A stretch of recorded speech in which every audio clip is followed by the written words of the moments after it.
Somos el Instituto de Educación Superior Tecnológico Público de las Fuerzas Armadas y en esta oportunidad nos convoca la unidad didáctica Auditoría y Seguridad Informática.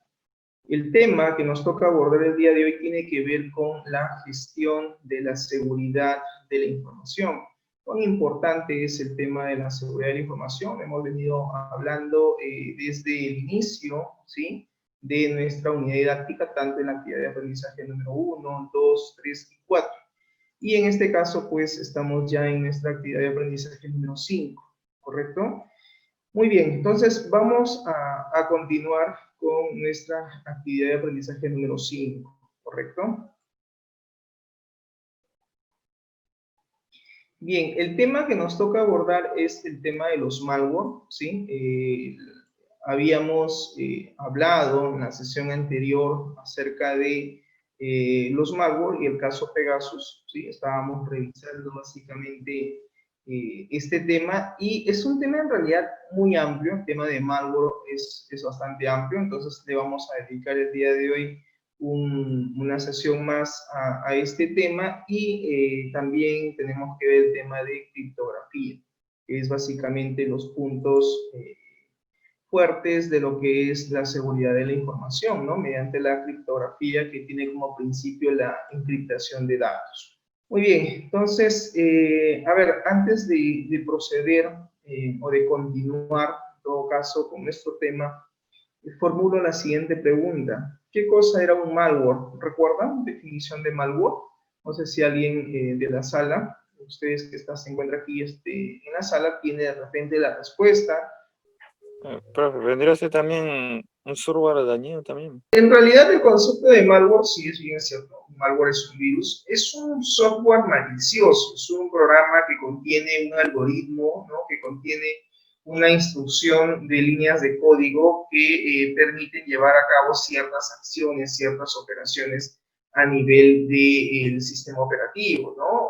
Generalmente suele terminar, en algunos casos, dependiendo del tipo de malware, terminan a veces eliminando el archivo, por ejemplo, de arranque del sistema operativo, terminan a veces dañando o duplicando incluso archivos, porque hay malware que a veces no eliminan los archivos, sino los ocultan. Y a veces el usuario cree que su archivo se eliminó y no es que esté eliminado, simplemente está, como se dice, oculto. Entonces, hay que tener en cuenta que existen toda una gama, toda una variedad de programas maliciosos. Incluso hay toda una clasificación, porque lo hemos visto, hemos ido definiendo. Creo que el más común, de repente, el más común hemos visto nosotros en nuestro día a día como usuarios, es el uso de los troyanos, que generalmente están siempre por la red dispersos y suelen terminar alojándose en alguna unidad, ¿no?, de almacenamiento, como es, por ejemplo, el disco C, como es, por ejemplo, un pendrive, ¿no?, una memoria USB, o de repente un disco duro extraíble. Entonces, que quede claro que un malware no es otra cosa que un programa malicioso o un programa que contiene código malicioso. ¿Estamos? En realidad, ¿por qué decimos que es un programa que contiene código malicioso? Porque básicamente es un archivo, por así decirlo, que ha sido generado, ha sido creado a través de un software. Y muchos de estos malware terminan siendo archivos ejecutables. O sea, terminan, digamos, generándolo. O sea, quien crea un malware lo termina exportando, lo termina generando como un archivo ejecutable. Y eso nos podemos dar cuenta cuando tiene la extensión .exe. ¿Estamos? Entonces, cuando el archivo tiene la extensión .exe, definitivamente es un ejecutable. Y un ejecutable, pues, es un programa. Entonces, por eso la definición de programa malicioso o software malicioso, ¿no? Muy bien, ¿cómo se clasifican los malware? Pues los malware tienen toda una clasificación y en este gráfico podemos observar de que existen, digamos, varios tipos de malware que suelen, en este caso, existir o que existen en todo caso, como por ejemplo, pues los troyanos, ¿no? Los troyanos, los virus, los spyware, ¿sí? Los backpassword, y básicamente muchos de ellos, por ejemplo, terminan siendo, como se dice, distribuidos a través de los correos spams, correos electrónicos o a través de un medio de almacenamiento, ¿no? Anteriormente, antes de la existencia del pendrive, antes de la existencia de la memoria USB, usábamos los disquetes. ¿Quién no ha usado un disquete? Bueno, yo he usado disquete de 3,1. Y claro, la capacidad de almacenamiento, por ejemplo, cuando existían los disquetes, era de 1.44 megabytes, ¿no? Que en la realidad esa no era la capacidad, era un poquito menos, 1.34. Y claro, 1.34 megabytes o 1.44 megabytes, en el mejor de los casos, para nuestros días, o para nuestra realidad actual, eso no es nada, ¿no? Pero en ese entonces el disquete era la unidad, digamos, de almacenamiento portátil, extraíble, que el usuario trasladaba de un lugar a otro, ¿no? En ese momento el disquete, cuando apareció, estoy hablando un poquito de historia, hace mucho tiempo atrás, estoy hablando de la década entre los 70 y 80, no era el disquete que hemos conocido de repente en la década de los 90, era el doble del tamaño, era casi el tamaño de la caja de un CD, así de enorme. Y luego, bueno, conforme pasaron los años se redujo el tamaño un poquito menos, y ya, digamos, un disquete tranquilamente lo podías llevar incluso en el bolsillo del país. Conforme el tiempo ha ido avanzando, pues la tecnología avanza y naturalmente los desarrolladores de software también van actualizando y creando nuevas versiones, no solamente de sistemas operativos, no solamente de sistemas de información, sino también de este tipo de programas maliciosos que lo que hacen básicamente es poner en jaque al usuario, es decir, poner, como se dice, al usuario en problemas en cuanto a lo que es el tratamiento, el almacenamiento de su información, ¿no? Para eso, digamos, han sido creados. Entonces, cuando existían pues, los disquetes, era común que el usuario, ¿no? Teníamos una colección de disquetes. Me acuerdo que tenía algo de 12 a 20 disquetes y siempre andaba en mi mochila o en mi maleta, ¿no? Cargando los 20 o 24, dependiendo de cuántos disquetes tenga, y a cada uno tenía que poner un rótulo, un nombre, ¿no? Para saber de qué cosa era, ¿no? Ok, estos son archivos de base de datos, por decir, ¿no? Base de datos 1, base de datos 2, base de datos 3, era como la continuación, y en cada uno iba almacenando.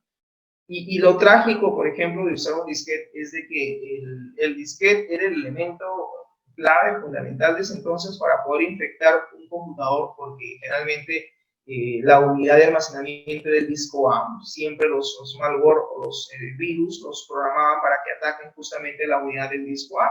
Entonces, disquete que metías, disquete que terminaba infectándose, salvo que tú lo pongas de solo lectura, porque tenía el disquete dos botoncitos donde tú podías poner que sea ready o write, y claro, si era una máquina que no era tuya, era ajena a tu, digamos, no sé, una cadena de internet, entonces, ¿qué hacía? Por precaución, lo poníamos en lectura para ver, ¿no? Oye, acá está el archivo que necesito, sí, acá está, ok, si es para imprimir, perfecto, déjalo así, en modo lectura.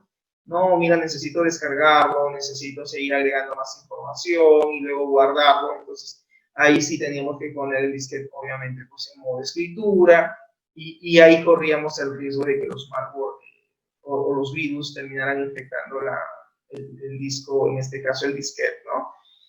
Y claro, una desventaja del disquete era la capacidad que tenía, ¿no? 1.44 megabytes hoy en día no es nada. Un archivo, creo, de Word, tres archivos de Word ya terminan llenando esa capacidad, ¿no? Bueno, eso es parte de la historia de la informática. Luego, en paralelo aparecieron los CDs, ¿no? Los CDs regrabables, y creo que todo el mundo migró a ese formato, porque nos daban, en este caso, entre 600 y 750 megabytes para lo que es el almacenamiento, ¿no? Un poquito, digamos, la mitad de un gigabyte, por así decirlo. Un gigabyte son 1024 megas.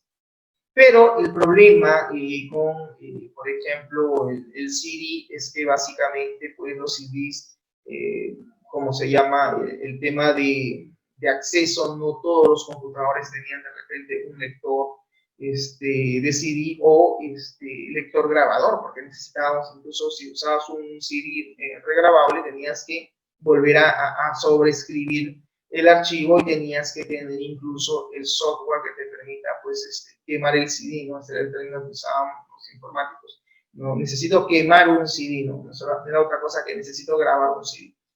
Y recuerdo que en mis épocas, más de uno, más de un compañero, cuando yo estaba estudiando ya, por esos años, estoy hablando incluso de la década bueno, del 2000, por ahí, más o menos, de que efectivamente, pues, como se dice, había, ¿no? Había que grabar estos CDs, había que grabar la información como tal. Y básicamente a veces uno terminaba pues grabando la data, la información en el CD. Y recuerdo que más de un compañero terminaba grabando con un álbum dentro. Y cuando querían hacer la lectura, ¿no?, de los archivos, claro, se leía el archivo en el CD y también leía el malware. Entonces, bueno, eso a veces pasaba, era muy común que eso suceda, ¿no? Entonces, digamos que el tema de los malware es, digamos, un tema sensible para el usuario porque efectivamente, como se dice, los malware son programados con la única intención de poner en jaque al usuario, ¿no? A ver, ¿qué nos comentan por acá en el chat? Tenemos, ok, la participación de Cueva me dice, sí, es un virus, un malware es un virus. También nos comenta Santos Malki, es un virus que ataca la información. Pues sí, los malware básicamente buscan atacar pues, aquellos archivos, ¿no?, que tienen información. Y claro, hay también tipos de malware, ¿no? O sea, no es que todos sean, digamos, graves. Algunos son más, digamos, ¿qué te puedo decir? Son más, su ataque es mucho más letal, por así decirlo, que otros, ¿no? Hay algunos malware que no eliminan los archivos, que simplemente los ponen en modo oculto y el usuario, pues, simplemente no se da cuenta, ¿no? No se da cuenta de que su archivo sí existe, pero está oculto. Claro, cuando el usuario abre, por ejemplo, ¿no?, su unidad de almacenamiento, ya sea un pendrive, ya sea en este caso un disco extraíble, como un disco duro, por ejemplo, y quiere acceder a la información y dice, oye, no está mi información, no la encuentro, no la visualizo. Y de repente el tema es de que sí está, pero está oculto, ¿no? Como que también hay malware como troyanos que sí, pues, eliminan los archivos.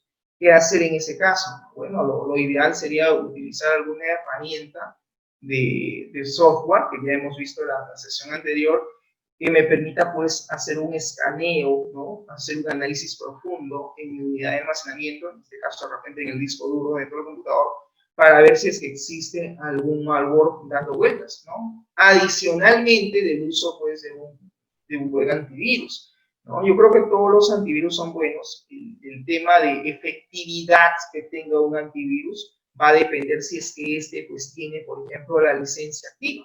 Si tienes tu antivirus que está con la licencia actualizada, significa que la firma incluso de lista de virus que existen, pues naturalmente lo va a poder detectar.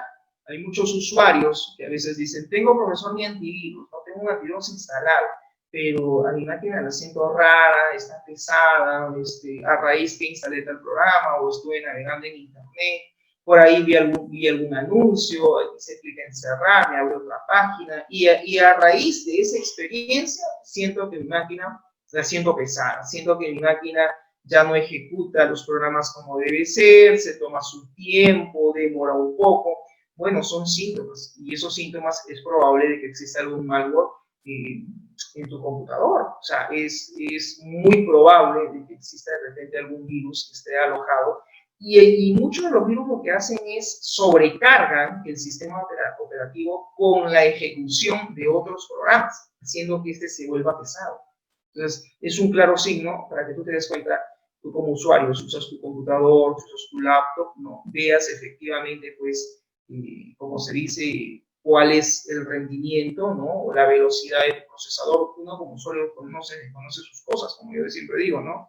Y tú puedes darte cuenta si es que efectivamente, pues, como se dice, tu equipo, tu computador está se está ralentizando, esa es la palabra. O sea, en otras palabras, digamos, está lento, ¿no? La carga de tu sistema operativo, la carga de tus archivos, de tus programas. Y eso es muy probable porque seguramente por ahí existe algún malo que por el disco duro, ¿no? Y obviamente pues está sobrecargando de aplicaciones, de ejecución de aplicaciones de forma interna, y eso probablemente te genere cierta molestia como usuario. Entonces, aquí el tema es, ¿tienes un antivirus? Sí, profesor, tengo un antivirus. Ok, si tienes un antivirus, perfecto, pero por favor, trata de que ese antivirus, pues mínimo, esté actualizado para que tú puedas hacer siempre un análisis, ¿no? Yo siempre le digo a los jóvenes, muy bien, ¿ustedes de qué son? Somos del área de sistemas, somos del área de informática. Ah, ok. ¿Y tú has escuchado el término mantenimiento? Le digo, no, y a veces me dicen, sí, profesor, el mantenimiento es una etapa del ciclo de vida de un sistema de información, ¿no? Ok, pues así como tú haces mantenimiento en un software, en un sistema que tú creas, pues también tienes que hacer mantenimiento también a tu equipo, ¿no? El mantenimiento no solamente es a nivel físico, sino también es hacer un mantenimiento a nivel lógico. El mantenimiento no es, ok, destapo mi CPU, no sé, limpio mi laptop, le paso alcohol isopropílico, la pantalla, le paso con una cremita y la tengo limpia a nivel físico, ¿no? O sea, no solamente es un tipo de mantenimiento físico, necesitas hacer un mantenimiento lógico, ¿no? Como por ejemplo, escanear el disco duro, hacer un análisis profundo de tu disco duro en cuanto pues, al uso de un adecuado antivirus. Yo siempre digo, ¿no? Profesor, ¿qué antivirus me recomiendan? En realidad, todos los antivirus que están en el mercado son buenos. Claro, algunos tienen mayor efectividad que otros, ¿no? El Panda, por ejemplo, es muy bueno, solo que es un poquito pesado. Va a depender también de la capacidad de tu procesador, de las características que tengas de tu sistema operativo, del disco duro, etcétera, para que pueda pues, correr sin problema. Yo actualmente trabajo con McAfee, no he tenido problemas con McAfee, pago la licencia al año. Ahora, cuando tú ya eres cliente, por ejemplo, te hacen un descuento incluso. Ahora último renové por 199 licencia. Entonces, en ese sentido, pues, ustedes mi recomendación es siempre traten de tener pues un antivirus actualizado, ¿no? No solamente es decir, sí, tengo un antivirus, sí, claro, está instalado, ya, pero la licencia, ¿no será que ya has instalado la versión de prueba, ya pasó el tiempo de prueba y siempre te va a decir, no, mira, ¿no? Si hay algún malware por ahí, él te va a decir, ¿quieres que lo elimine? Pues no lo puedo hacer, pero te estoy dando la alerta de que existe, ojo, hay un malware en tu máquina, ¿no? El antivirus siempre te lo va a avisar, ¿no? Pero claro, necesita que esté su licencia activada, ¿no? Y claro, hoy en día, pues todo eso se hace online, todo eso se hace hoy en día en línea, ¿no? No era como antes, que antes tú tenías que instalar digamos, el antivirus, ¿no? Y le insertabas lo que se llama la licencia, el key, para que se active, pues ahora todo es en línea, ¿no? Entonces, yo creo que también va a depender del nivel de, digamos, de información que manejes. Si tú como usuario consideras que manejas información sensible, información importante para ti como usuario, entonces creo yo que sí, de repente vale la pena que utilices algún antivirus para poder proteger tu información. ¿Estamos? Acuérdense que el dispositivo, creo yo, que es el activo más valioso, es el más importante que pueden tener los usuarios. Bien. Ok, hablemos entonces ahora de los malware. El término en inglés es software malicioso, también dice llamado backward. Acuérdate que back viene de malo y word pues viene digamos, de la parte blanca o el software. Entonces, esa es su definición, ¿no? Un mal software o un software maligno o malicioso, no sé, se hace en la traducción. Es en realidad un tipo de programa. Su objetivo básicamente es filtrarse, ¿no? Y dañar pues el sistema operativo, ¿no? En este caso el computador, o incluso algún sistema de información que tú manejes. Cuando digo sistema de información, pues me refiero a carpetas, me refiero a archivos que tú puedas tener como usuario dentro de tu disco duro. Y claro, lo va a atacar, lo va a dañar, obviamente sin tu consentimiento, obviamente sin tu aprobación, ¿no? El término malware es muy utilizado básicamente para referirse incluso a una variedad de programas hostiles, ¿no? Molestos, que son muchas veces intrusivos. ¿Qué significa un intrusivo? Pues un software intruso, ¿no? Que está ahí infiltrado, ¿no? Y es como que, ¿qué te digo? Es como que alguien, por decir, espía en las redes sociales, ¿no? Tú no te das cuenta y hay alguien que está que te sigue, está que mira, que publica, que no publica, se está infiltrado, ¿no? De repente lo tienes como contacto y nunca te habla, pero siempre está monitoreando. Digamos que es lo mismo. El malware, el virus, actúa de la misma manera. Entonces, tener cuidado con eso, ¿no? Dice, el software se considera malware en función de los efectos que pensadores, que son en este caso pensados, ¿sí? Por el creador, en este caso por la persona pues, que crea este malware, ¿no? Entonces, digamos que el nivel de afección que tenga un malware en un sistema operativo, en un computador, va a depender básicamente del tipo de malware que se esté ejecutando. Y claro, esto está en función a la persona que lo ha creado, pues, ¿no? Y qué daño, qué impacto puede tener pues, dentro del computador, ¿no? Hago un paréntesis en la explicación. El día de ayer tenía yo a un estudiante que me conversaba y me preguntaba, ¿no? A través del WhatsApp, ustedes saben que yo siempre manejo comunicación con ustedes. Y me decía, profesor Castañeda, buenos días, y una consulta, aquí una tarea del curso tal, me dice que mencione algunas incidencias, ¿no? De informática, o sí son incidencias de informática. Y me dice, ¿no? Un ejemplo, sí, digo, pero ya está el ejemplo. O sea, te di el ejemplo en la tarea, sí, pero quiero otro ejemplo. Bueno, traté de guiarla, pero, o sea, sí, pues no, es trabajo de investigación. Ustedes también tienen que investigar un poquito. Un malware, por ejemplo, un virus, puede generar una incidencia, una pérdida de información. Acuérdense que las incidencias, por ejemplo, son eventos o sucesos que ocurren de forma inesperada, de forma no programada. Y toda incidencia pues, puede conllevar a una amenaza. Si esa amenaza no es tratada, pues vas a correr ciertos riesgos que obviamente tú tienes que identificar a qué riesgos podrías estar expuesto en función a esa amenaza. ¿Estamos? Entonces, digamos que el malware podría ser la infección, ¿no? De un troyano, de un malware, de un sistema operativo. Eso podría ser un incidente como una incidencia, ¿sí? El robo de la información también es otra incidencia que se puede dar y tenemos que analizar el por qué, ¿no? Cómo se dio, cuál es el trasfondo, a raíz de que hemos perdido qué tipo de información. Y claro, eso es hacer pues gestión, eso es hacer todo un análisis que tenemos que nosotros siempre, digamos, estar pendientes, ¿no? Como especialistas. Bien, los malware contienen bugs peligrosos de forma no intencionada. Sí, los bugs son básicamente errores, ¿sí? Un bug en castellano significa error. Y muchos de los malware que se programan o se codifican lo hacen adrede o genere algún error dentro del sistema operativo.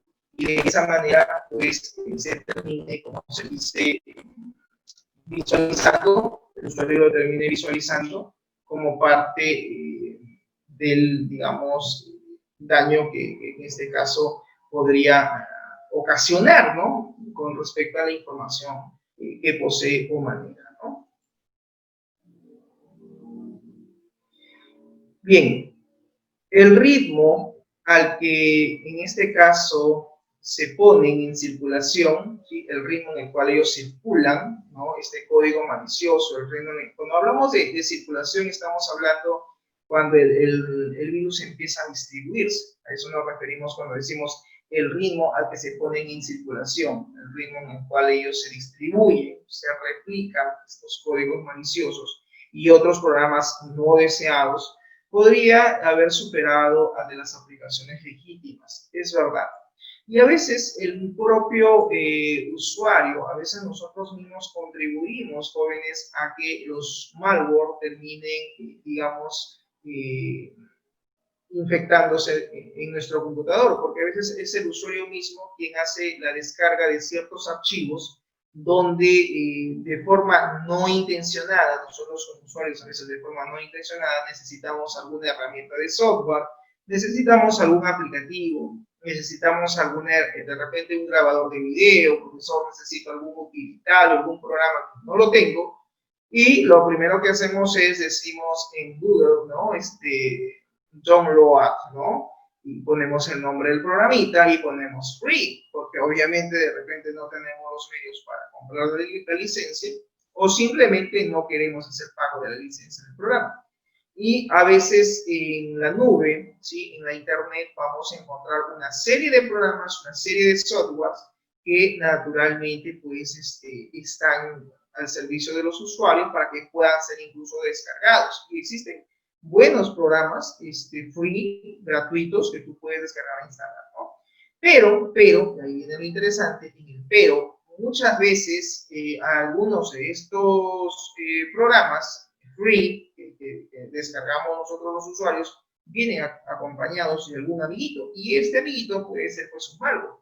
Este programa que tú descargas puede estar acompañado, ¿no? De algún troyano, puede estar acompañado de algún virus, ¿no? Y naturalmente pues tú lo descargas, y cuando haces incluso la instalación, quien creó ese software de forma malintencionada, no solamente te descarga los archivos propios y instala los archivos propios de ese programa que tú has descargado, sino que por ahí puede estar infiltrado algún archivo de extensión .exe, algún programa adicional oculto, ¿no? Está oculto, no te das cuenta, y se terminó instalando, se terminó alojando en tu disco duro. Entonces, la recomendación sería, en todo caso, no descargues programas de internet cuyo origen de descarga no es, digamos, no es un sitio fiable, o no es un sitio, digamos, por así decirlo, donde tú has hecho un filtro previo, no es un sitio web de repente de tu confianza, o incluso tú de repente tienes la sensación de que efectivamente puede que esa página contenga código malicioso.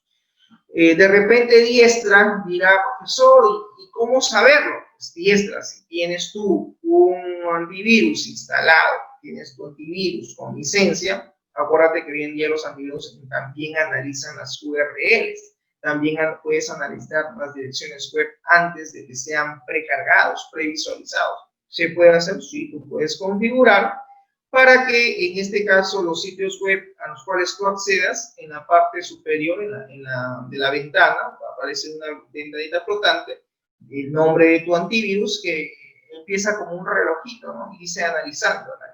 Pero ¿qué está haciendo? Está analizando la dirección y está viendo si es que hay código malicioso, ¿no? Porque muchas veces algunas intranets, algunas páginas web pues tienen código malicioso. Entonces el antivirus que hace un escaneo, ¿no? Vía HTML de toda la página que va a cargar, y si él detecta algún código raro, algún código extraño, pues te va a informar inmediatamente y te va a hacer una alerta, ¿no? El sitio web no es seguro, ¿no? Y incluso hasta lo cierra. Hemos procedido a cerrar el navegador por su seguridad, dicen.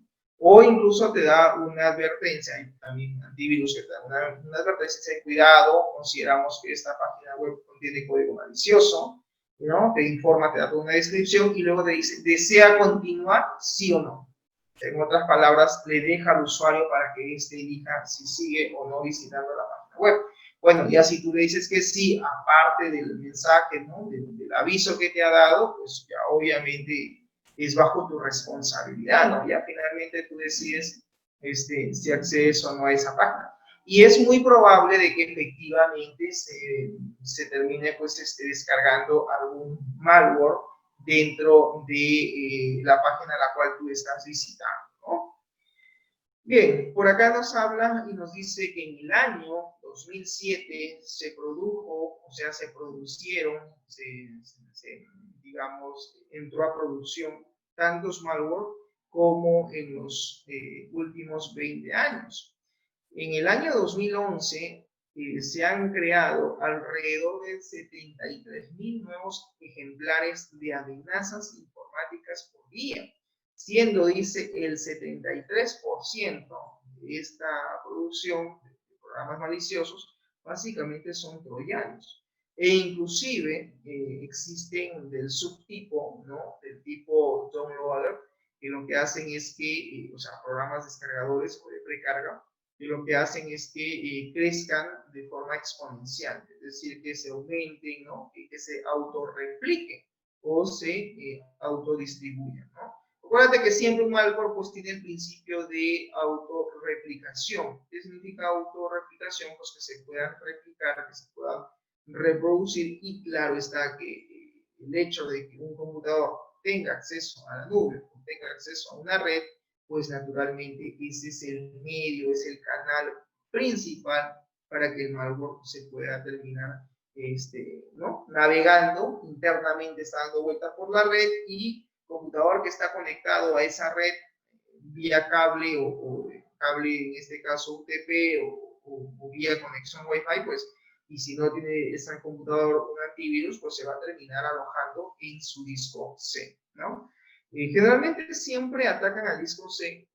Algunos usuarios tienen hasta 2 particiones en su disco duro, ¿no? Tienen unidad C para un sistema operativo y tienen unidad D para otro sistema operativo. O sea, básicamente tienen 2 unidades.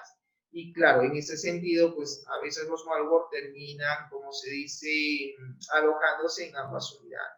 Como que hay usuarios también que solamente utilizan una sola unidad de almacenamiento, solamente utilizan el disco C. Y el disco D a veces lo terminan utilizando como una unidad de datos, ¿no? Entonces, no sé si ustedes recuerdan, hace un tiempo atrás, alguien, o creo que hasta el día de hoy, alguien ha podido ir a una cabina de internet y a veces dicen, necesito un programa, tú lo instalas todo, y cuando el computador se reinicia, dices, profesor, mi programa que lo descargué no estaba, o mi archivo que lo guardé en el escritorio ya no está, se borró. ¿No será que ese computador tiene instalado un freezer, un congelador? ¿Han escuchado los freezer o congeladores? No sé si alguien puede comentarnos algo al respecto. ¿Alguien de ustedes ha ido a alguna cabina que ha encontrado este tipo de programa, congelador o freezer? ¿Han tenido alguna experiencia? Sí, es un programa. Sí, Cueva, es un programa. Exacto, Cueva, muy bien. Gracias por tu participación. Sí, es un programa que efectivamente lo que hace es bloquea, protege, congela toda la unidad del disco C, ¿no? Claro, se supone que para que tenga efectividad, en este caso el usuario que ha tenido que instalar su sistema operativo, probablemente ha tenido que verificar que no tenga ningún malware previamente, ha hecho un análisis, ha instalado los programas que va a poner a disposición de los usuarios, e inmediatamente instaló y configuró su freezer con su código de acceso. Entonces, el freezer lo que hace es protege, encripta todo el sistema operativo. Entonces, cualquier archivo que se descarga encima de él va a existir mientras el sistema operativo esté prendido. Una vez que este se reinicia, simplemente lo que se instaló encima de él simplemente desaparece, simplemente se borra. ¿Por qué? Porque tiene esa característica, ¿no? Entonces, generalmente las personas que tienen, pues, de repente, ¿no? Una cabina de internet, tienen este tipo de negocios, los administradores que hacen, pues, para evitarse el dolor de cabeza, porque es un dolor de cabeza el tema de los malware, terminan instalándose un congelador y de esa manera, pues, solucionar el problema, ¿no? Si se descarga un malware, ok, no hay problema, lo reinician, el computador simplemente se reinicia y listo. Y claro, todo lo que estaba dentro de su sesión, ¿no? Incluso la instalación de archivos o el colocar archivos en su escritorio o en su disco C, pues simplemente se pierde, se borra. Entonces, cuando uno va a una cabina de internet y dice, por favor, si va a imprimir, ¿no? O desea guardar su archivo, pues, súbalo a su correo, ¿no? Lo que dice, ¿no? Descarga y sube tu correo, ¿no? No guardamos archivos, ¿no? Y si quieren imprimir, pues vía FTP, vía File Transfer Protocol, ¿no? Eso dan una dirección, no es otra cosa, un FTP no es otra cosa que una carpeta compartida en la red, y te dicen, bueno, ahí coloca tu archivo en tal carpeta, ¿no? Y te dan una dirección, que es la dirección IP, y uno termina entrando, pues, ¿no? A través de la ventana ejecutar, ¿no? Al 92, ¿no? Para sacar las barritas, los backslash invertidos, y pones 192.168. O sea, ¿qué estás colocando? Estás colocando la dirección IP, ¿no? Y el IP no es otra cosa que el Internet Protocol. el protocolo de Internet, ¿no? Que te va a permitir pues identificar a ese equipo dentro de la red. Yo siempre digo, ¿no? El protocolo de Internet o la IP es como el DNI, es como el documento de identidad del computador.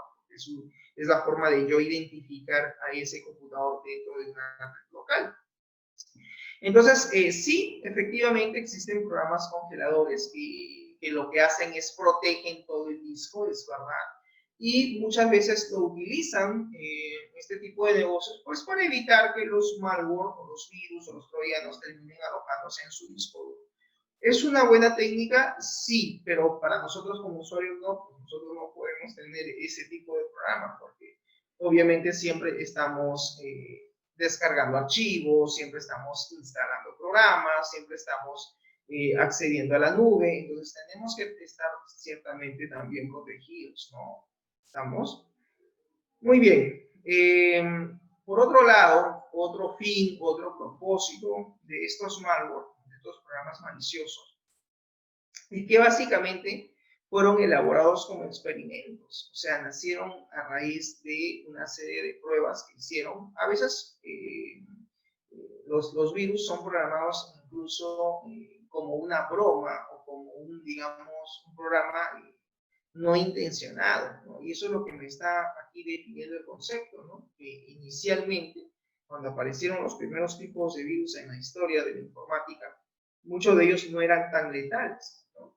Eran básicamente programas, ¿no? Que nacieron a raíz de un experimento, como una broma para jugarle a los usuarios, ¿no? O simplemente como un archivo molestoso, un archivo molesto que lo que hace es, pues, de repente ocultar las carpetas, por ahí esconder la información, ¿no? Entonces, digamos, aquí me está hablando un poco de su historia, cómo es que los malware en un inicio se crearon, ¿no? Estos programas infecciosos, los primeros programas infecciosos nacieron, digamos, con esa idea, con ese propósito, con ese fin.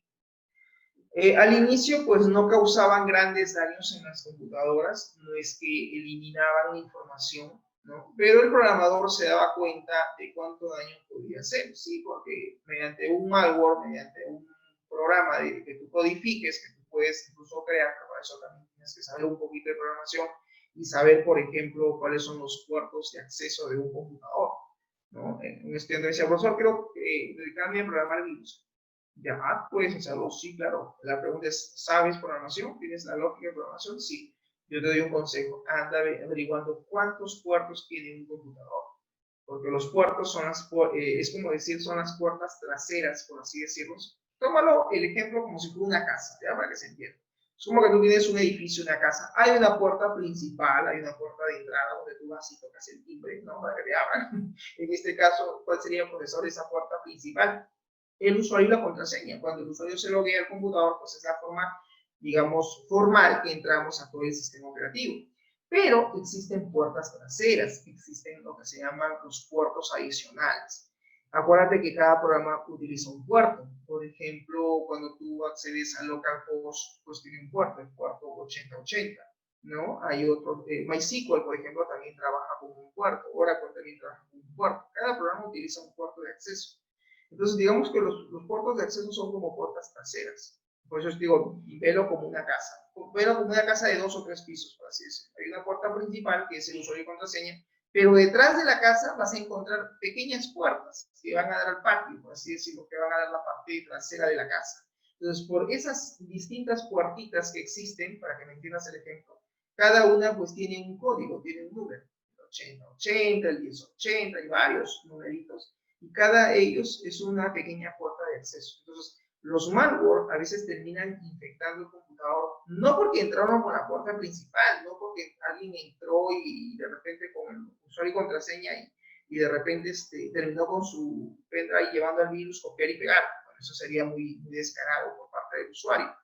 Pero generalmente estos se descargan de la nube y suelen filtrarse por estos puertos de acceso. Por la puerta trasera del sistema operativo, pues logran infiltrarse por alguno de esos puertos, ¿no? Por eso digo, míralo como si fuera una casa, ¿no? Es como que alguien por detrás, ¿no? Abrió la puerta y se infiltró. Y basta que entre y ya tiene acceso a toda la casa, lo mismo, tiene acceso ya a todo el sistema operativo. Y claro, hay tipos de malware, sí, algunos más letales que otros, sí, es verdad también. Y bueno, para ello tenemos que estar protegidos o debemos estar protegidos.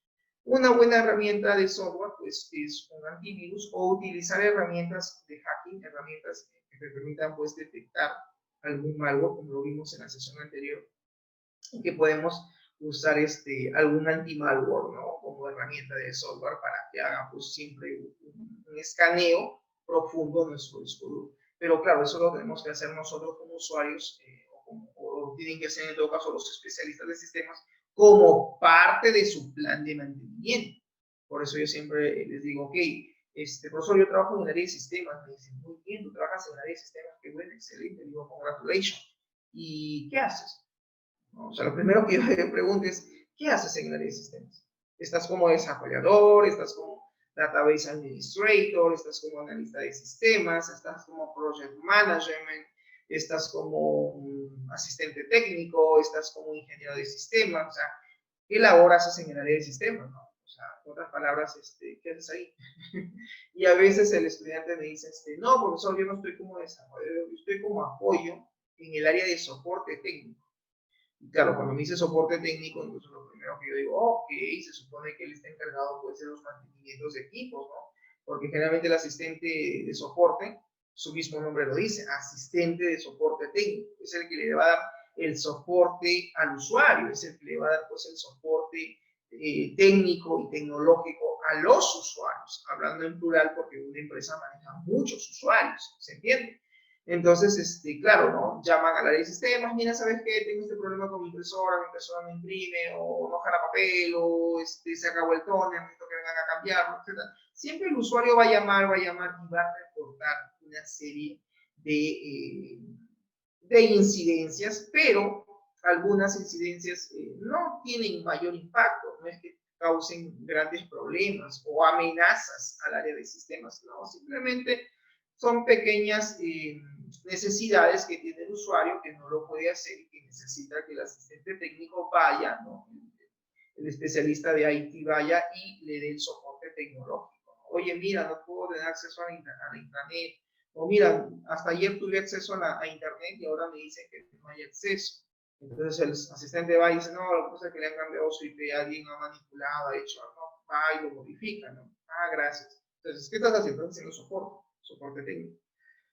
Entonces, de repente Reyes dirá, profesor, entonces eso va muy ligado con el tema de gestión de servicios informáticos. Y yo le digo a Liz, efectivamente, la gestión de servicios informáticos no solamente es la gestión de entrega de TI, que lo habíamos hablado incluso en alguna sesión de la unidad didáctica gestión de servicios informáticos, sino que también está la gestión de soporte de TI. Y claro, el tema de seguridad informática, el tema de auditoría no es ajeno a la gestión de servicios. Entonces, en conclusión, todo esto se complementa. ¿Estamos? La seguridad informática es un elemento, es parte de la gestión de servicios. Digamos que la gestión está por encima, la gestión de servicios está por encima de todo este tema, ¿no? De todo el tema de seguridad informática, del tema de auditoría, lo envuelve todo. Es gestión de servicios.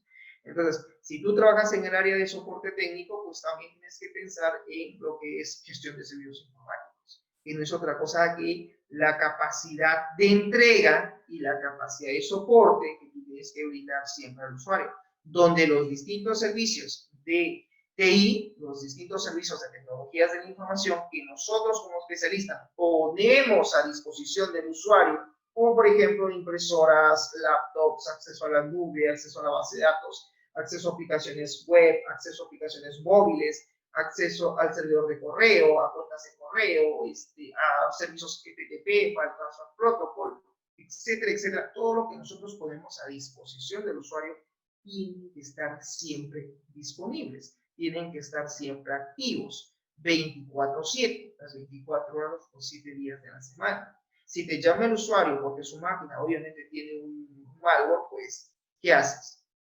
Le dices, muy bien, voy en este momento a pasarle el antivirus. No lo hagas, ¿no? Como siempre dice Romero, no lo hagas. ¿Por qué no lo hagas? Porque en ese momento que tú vas a poder hacer el proceso de análisis, es muy probable de que eso demore horas. El proceso de análisis de un antivirus, jóvenes, yo les recomiendo no hagan un análisis superficial, haz un análisis profundo, ¿ya? Lucha Reyes, ¿ya? Un análisis profundo. Cuando el análisis es completo, no hagas un análisis rápido, haz un análisis profundo de todo el disco para que detecte, pues, todo, haga un escaneo completo. Eso es lo recomendable, ¿ya? Y claro, ese proceso, pues, puede llevar horas, ¿ya? Y yo generalmente, cada fin de mes, hago a mi máquina, le meto un análisis profundo para que escanee todo el disco, ¿no? Por precaución. Claro, tú puedes incluso hasta configurar eso, ¿no? ¿Qué día, qué hora quieres que empiece a hacer ese análisis? Y claro, lo que va a hacer es revisar todas las unidades, ¿no? Digamos, que tiene mi computador, o los discos que probablemente tengan. Si tengo la unidad C, D, E, pues va a escanear todo. Y el tema es que si te llama el usuario porque tiene un malware, yo te recomiendo que no hagas un análisis en ese momento, sino que de repente te lleves el equipo al área de sistemas y le pongas otro equipo o momentáneamente le des otro equipo al usuario para que tú empieces ya a hacer el análisis en tu área. ¿Por qué no en ese momento? Porque se va a ralentizar, o sea, se va a poner lento. No, el usuario no va a poder incluso utilizar, digamos, más de un programa en ese momento porque el antivirus obviamente va a hacer un escaneo completo. Entonces, ¿qué haces? Gestión de soporte. Te llevas el equipo, ¿sí? Y le entregas otro momentáneamente, si es que la empresa tiene otra laptop o otro equipo, y dice, mira, trabaja con este por ahora, me lo voy a llevar inmediatamente para hacer el análisis y a más tardar el día de mañana, como a la misma hora, te lo tengo listo. Estás haciendo gestión de soporte. Estás brindándole al usuario el soporte tecnológico. Eso es gestión de soporte. Hasta aquí, jóvenes, ¿alguna pregunta? ¿Preguntas? Ya, ok. Entonces, eso es básicamente la gestión de servicios, ¿no? La gestión de servicios, básicamente, en eso se basa, ¿no? El hecho de que se pueda, como se dice, ¿no? Pues visualizar también el tema de malware, que se pueda visualizar también el tema de, ¿no? De la gestión de soporte, lo cual es importante, ¿no? Que siempre, digamos, estén activos, ¿no? Y que de una u otra manera, pues el usuario nunca quede, como se dice, nunca quede fuera, ¿no? Esa es un poco la idea. No quede sin la asistencia del caso. Eso es un poco lo que se recomienda, ¿ya? Muy bien. Continuemos con la parte del propósito de los malware, ¿no? En este caso dice, al inicio los malware no causaban grandes daños en los computadores y el programador, los que programaban esos malware se daban cuenta de que se podía causar cierto daño a través de los malware. Existe un único propósito para demostrar que se podía hacer o simplemente para ver con qué velocidad se podían propagar. Y claro, el elemento aquí, digamos, clave, ¿no? Es con la intención de que esto se pueda, digamos, propagar o difundir, ¿no? Los virus. Entonces, la red siempre va a ser un elemento clave en la distribución de estos malware, ¿no? Y claro, ¿por qué? Porque básicamente ellos atacan pues los puertos. Entonces, eso hay que tener claro, ¿ya? Bien, el software es diseñado básicamente para causar daños o pérdidas en los datos, ¿sí? Muchas veces los programas son diseñados para causar daños, para causar pérdida en la información, ¿no? Y esto suele estar relacionado básicamente con actos vandálicos, o a veces también muchos de los virus son diseñados para distribuir archivos del disco duro o para corromper el propio sistema de archivos, ¿no? Y esto lo va a hacer mediante la escritura de aquellos datos inválidos, o sea, los famosos bug. Hay virus que a lo que hacen es escriben bajo, generan errores dentro del sistema operativo y eso pues puede ocasionar incluso los famosos volcados de memoria.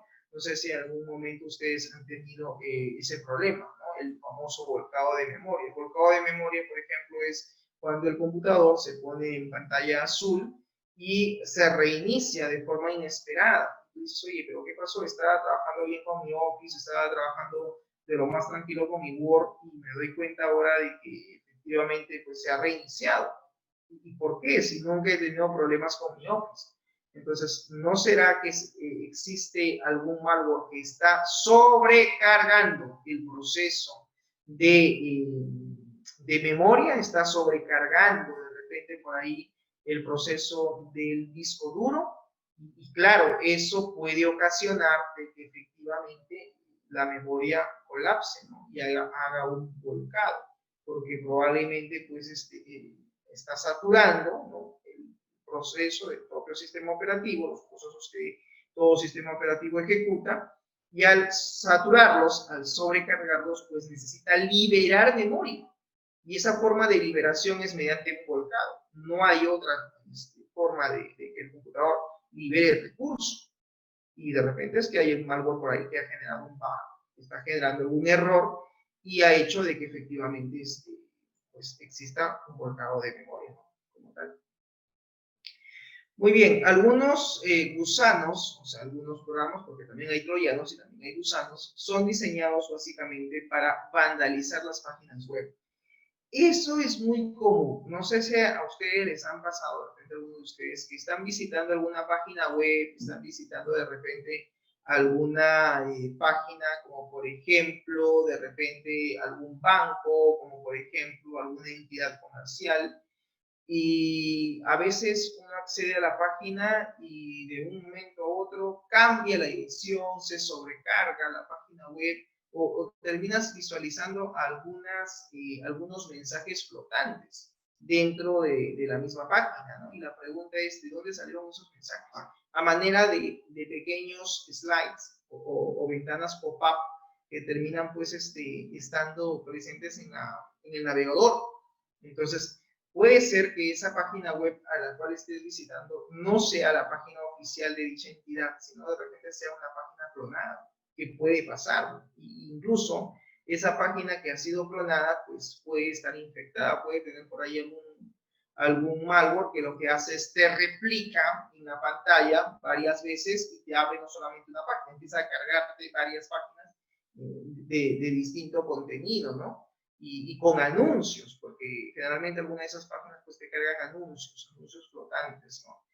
Algunos como si fueran pequeños emoticones. Entonces, eso es sinónimo de que probablemente esa página tenga algún malware o algún gusano internamente y puedes correr el riesgo de que tu equipo se infecte, ¿no? Entonces, hay que también tener cuidado a qué páginas visitamos.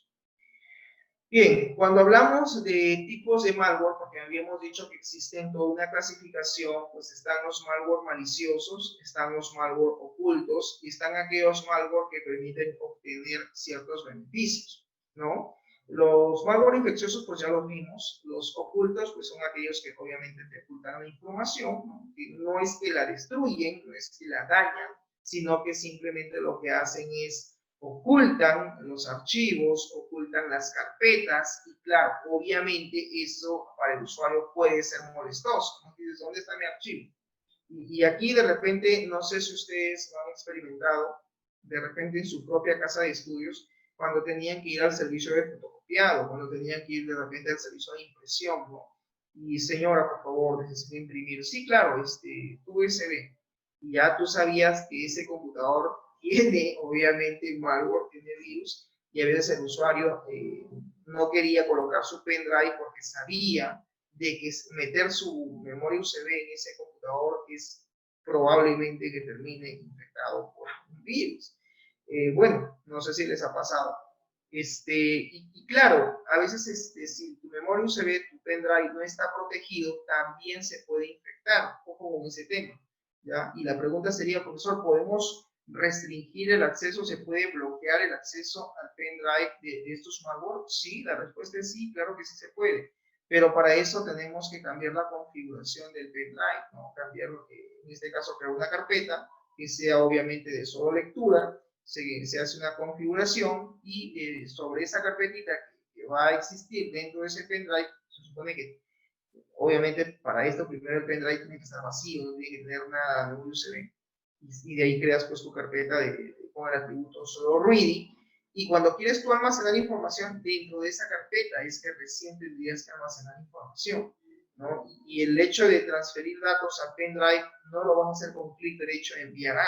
Tienes que copiar el archivo, abres tu memoria, abres la carpeta y finalmente lo pegas. Generalmente yo trabajo así. Entonces, cuando yo llevaba mi pendrive y lo conectaba en esa máquina, recuerdo, cuando estábamos en el modo presencial, tenía que imprimir algún examen, alguna práctica.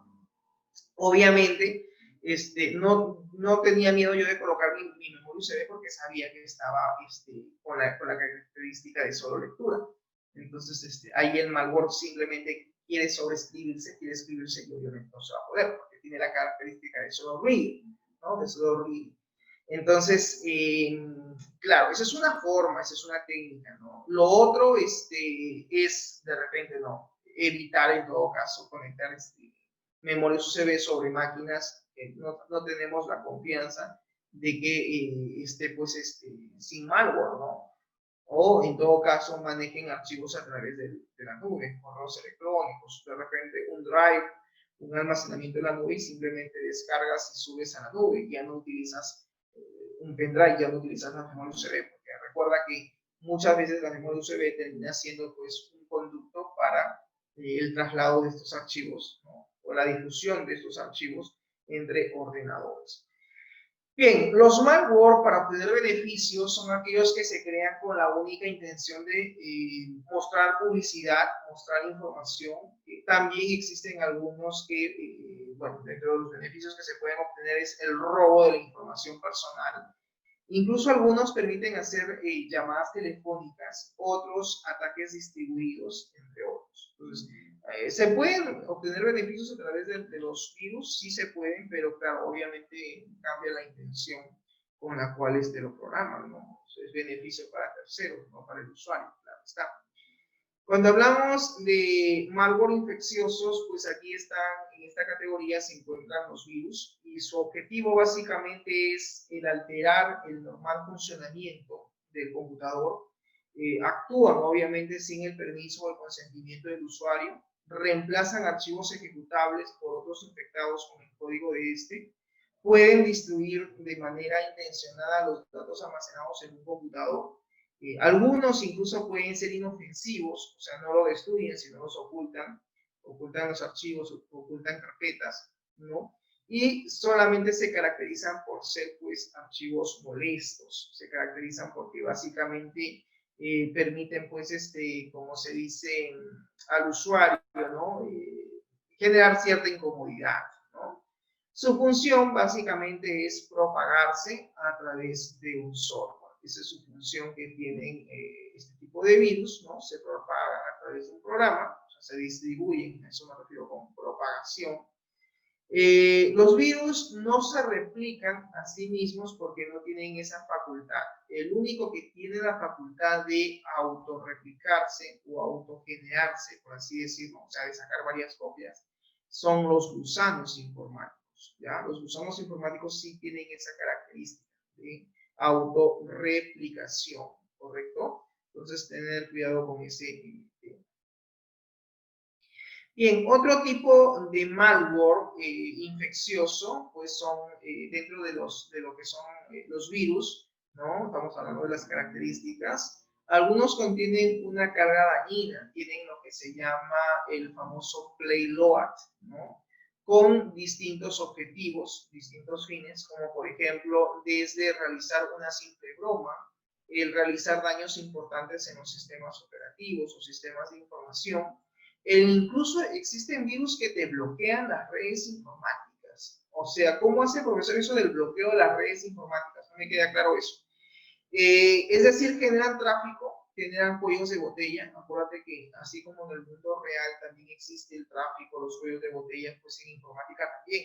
Y cada conexión, ¿no? Cada salida que hacemos a través de la puerta de enlace, seguramente recordarán un poquito de redes, cuando tú decides acceder a una página web y colocas pues la dirección y está obviamente, ¿no? A través de su URL, ¿no? De su dirección web, te puedes dar cuenta de que efectivamente de una u otra manera, pues, como se dice, el hecho de poder acceder varias veces a varias páginas en el computador puede generar cierto tráfico, ¿no? Entonces, por ahí, como se dice, está también el tema, ¿no? De que algunos generan tráfico a veces en la red, ¿estamos? Entonces, eso también tenemos que de una u otra manera nosotros también decir, ¿no? Verificar, ¿no? Que no existan algunos programas que lo que van a hacer básicamente es generar a veces el bloqueo, ¿no? De una red. Y eso sí genera tráfico inútil, ¿no? A la red. Entonces, esa es, digamos, otra de las características que tiene, ¿no? Su función básicamente de estos malware infecciosos es eso, ¿no? Es el propagarse a través de programas. Aquí tenemos un ejemplo, te vas a dar cuenta de que tenemos un ejemplo, tenemos un ejemplo de cómo un virus termina replicándose de un computador a otro, ¿no? A ver, vamos a convocar aquí, ¿dónde está? Cueva. ¿Te encuentras Cueva en sala? ¿Sí? Cueva. Sí, profe, dígame. Cueva, a ver, si tienes la imagen en pantalla, ¿qué podrías explicarnos? ¿Qué es lo que observas en la imagen? ¿Te escucho?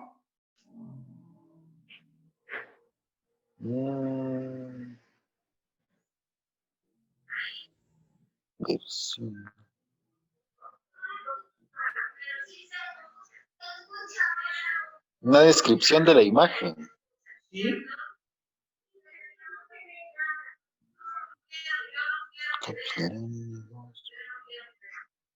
Son tipos de, en este caso, de virus, por lo que estoy viendo. Son tipos de virus. ¿Qué vemos ahí en la imagen? Hay un disquete, ¿no? Ah, ya, sí, hay un disquete. Ya, y el disquete, al parecer, lo han conectado a una máquina. A una máquina con virus, y de esa máquina con virus, prácticamente... Sacan la información, ajá. Y está contaminando más virus, y de esos disquetes se van a otras máquinas y van contaminando así de máquina en máquina. Excelente, Cueva, muy bien, gracias por la descripción de la imagen. Efectivamente, eso sucedía antes, ¿no? Ahora, claro, ya no utilizamos de repente la imagen del disquete, sino utilizamos el pendrive, ¿no? Utilizamos ahora, pues, las memorias USB. Digamos que ese sería el avance que hemos tenido, ¿no? Dejar el disquete por la memoria USB, ese es el change, ese es el cambio que se ha dado. Y claro, nos damos cuenta de que efectivamente este es el dispositivo que termina pues replicando, que termina, como se dice, ¿no? Infectando las distintas máquinas, porque es el móvil, es el canal que basta que tú conectes, en nuestro caso, esa imagen es obviamente un gráfico de cómo era en el pasado, ¿no? Hoy en día tú tienes tu pendrive y dices, ok, voy a copiar tu archivo, sí, por favor, y préstame tu memoria USB. Y ese préstame, a veces, ¿no? De forma incluso no intencionada, conectas el pendrive y si tu pendrive no tiene ningún método de protección, pues inmediatamente se infectó, ya está. Y ahora ese pendrive lo llevas a otra máquina y termina pues el virus replicándose y bajándose al otro computador, ¿no? Entonces, digamos que esa es la forma común, digamos, hoy en día de poder, pues, como se dice, trasladar, ¿no? Replicar virus, ¿no? Y a través de este dispositivo de almacenamiento, ¿no? Claro, en el pasado, como vemos en la imagen, pues el transmisor incluso de un malware es el propio, en este caso, el propio dispositivo, ¿no? En la imagen vemos que el disquete ya viene con el malware y al colocarlo en la PC, pues terminó infectándose y cualquier otro disquete que ahora ingrese a esa máquina y saquen de ahí, pues va a venir ya con una copia, ¿no? Del mismo archivo, del mismo virus, y este pues va a terminar distribuyéndolo, va a terminar pues, como se dice, replicándolo, ¿no? En otros computadores. Entonces, ese es un poco el esquema que nos muestra, ¿no? Tiene un origen, dice, ¿no? Un programador escrito, dice, unas líneas de programa, ¿no? El virus luego tiene la habilidad, dice, de reproducirse y causa, pues, algún peligro, ¿no? Eso es en el origen. En la transmisión el virus es un programa que está embebido, que está encriptado, o que incluso se puede transmitir por correo electrónico, ¿no? Y el usuario, ¿no? En este caso, pues, sin tener ningún conocimiento de este tema, pues el virus termina infectando otros programas en su computador. La reproducción, el virus, que en este caso se termina por reproducción a través de un disquete, en nuestro caso sería un pendrive, pues termina no solamente dañando el equipo, sino también podría terminar infectando ¿no? la red misma, ¿no? Hacia otros computadores. Los correos electrónicos también son un medio de transmisor de virus. Cuando estos envían, pues, los famosos correos o mails, ¿no? Que se envían de forma automática, ¿no? A una determinada dirección de correo electrónico. Hoy en día existe ya, creo yo, en la mayoría en este caso, de servidores de correo, como por ejemplo Gmail, Yahoo, Hotmail, tienen ya incluso la detección de correos spam, ¿no? Que son básicamente estos, digamos, correos cadena que se suelen enviar, ¿no? De forma repetitiva. Aunque ustedes no lo crean, esos correos cadena o el hecho de que te estén enviando constantemente el mismo correo, este mismo servidor tiene la capacidad de poder determinar que esto es un correo spam. ¿Y cómo sabe que es un correo spam, que es un correo basura? Porque obviamente constantemente está él verificando que esa cuenta va accediendo, se va replicando y finalmente se da cuenta de que es un correo que se está dando constantemente.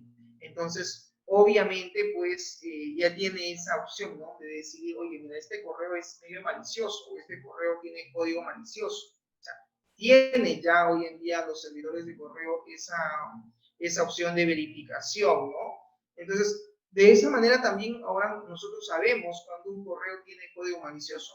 A mí, generalmente yo tengo correo en Gmail y siempre me va llegando pues diferentes, digamos, mensajes que no tengo en mi lista de contactos esa cuenta de correo y siempre va en spam, ¿no? Entonces ya cuando es repetitivo el correo, ya el mismo Gmail se da cuenta que es un correo spam. Entonces, abrirlo para qué no tendría sentido. Inmediatamente selecciono y le digo eliminar. ¿Te das cuenta? Entonces, obviamente, pues hay allí un trasfondo, ¿no? Porque el hecho de que te envíen correos maliciosos, el hecho de que te envíen correos repetitivos o cadenas, es por alguna intención, ¿no? Como yo siempre decía al inicio del curso, ¿no? O quieren aplicar contigo ingeniería social, o si el correo tiene algún archivo y te sugiere que lo descargues, pues ten cuidado, ¿no? Hay que tener cuidado cuál es el origen de este correo, ¿no? La fuente, dónde viene, porque puede venir acompañado por algún malware, algún troyano o algún virus en específico, Muy bien, hablemos un poquito de historia y veamos cuál fue el primer virus que se creó en el área, bueno, en la historia de la humanidad en realidad. En este caso, el primer virus se llamó Creeper. Creeper lo que hizo básicamente fue atacó a una computadora de IBM de la serie 360 en el año 1972 por Bob Thomas. Bob Thomas es el creador, pues, ¿no? de este primer programa, ¿no? De este primer virus que apareció en ese momento, en 1972. ¿Y qué hacía este programa? Emitía periódicamente en la pantalla un mensaje que decía, I am a creep, catch me if you can, ¿no? yo soy una enredadera, agárrame si puedes. O sea, eso era lo que mostraba en inglés, ¿no? Aparecía en pantalla, ¿no? Claro, eso para los usuarios de ese entonces era molestoso, que tengas un mensaje en pantalla, que tú cierras la ventana y que este te siga bombardeando con el mismo mensaje. Para eliminar este problema, se creó el primer programa de antivirus, denominado Reaper. Así como existe Creeper, ese es el nombre que se le dio de enredadera, ¿no? El Creeper, se creó también el Reaper. El Reaper significa cortadora, ¿no? Ese era digamos, el antivirus que se llegó a crear, pues, para poder hacer frente a este virus que se creó en ese momento, ¿no? Que apareció en ese momento de la historia. Tipos por distintas características. ¿Existen tipos de virus? Sí, de acuerdo a las distintas características que existen. Por ejemplo, existen los virus residentes, están también los virus de acción directa, están los virus de sobreescritura, están los virus de arranque, aquellos que atacan pues, el sistema operativo, el sistema de arranque, virus de enlace o acceso directo, están los virus cifrados, están los virus polimórficos, están los virus multipartites o multipartes, por así decirlo, están los virus del fichero y están los virus del file. O sea, si te das cuenta, cuando hablamos de malware infecciosos, pues hay toda una gama, hay toda una lista, una característica, ¿no? De virus. Y claro, le han dado estas características que no son otra cosa que sus propiedades en función a lo que hacen cada uno de ellos. Y claro, conforme pasa los años, conforme vamos avanzando, pues obviamente aparecen también nuevos malware, ¿no? Eso lo tenemos que tener claro. Así como la tecnología avanza, pues siempre hay también creadores, ¿no? De este tipo de programas maliciosos que también van repotenciando su nivel de afección, ¿no? De virus, ¿no? Dependiendo de qué es lo que estos puedan hacer. Cuando hablamos de malware infecciosos, están los gusanos, ¿no? Y en este caso, el malware, pues, que tiene la propiedad de duplicarse a sí mismo son los gusanos. Acuérdate que un virus no tiene la capacidad de autorreplicarse. El virus como tal no es el gusano, ¿no? Es otro tipo de malware que existe. Utilizan básicamente las partes automáticas de un sistema operativo que generalmente son invisibles al usuario. No precisa alterar los archivos de los programas, ¿no? Y generalmente se alojan en la memoria, residen en la memoria. Algunos causan también problemas en la red, otros se basan en una red de computadoras para enviar pues copias de sí mismo a otros nodos. ¿Estamos? Entonces, ese, digamos, es otro tipo de malware infeccioso, como son los gusanos, ¿ya? Muy bien. Cuando hablamos del primer gusano informático, tenemos el gusano de Morris, que se creó en este caso en 1988. Estamos...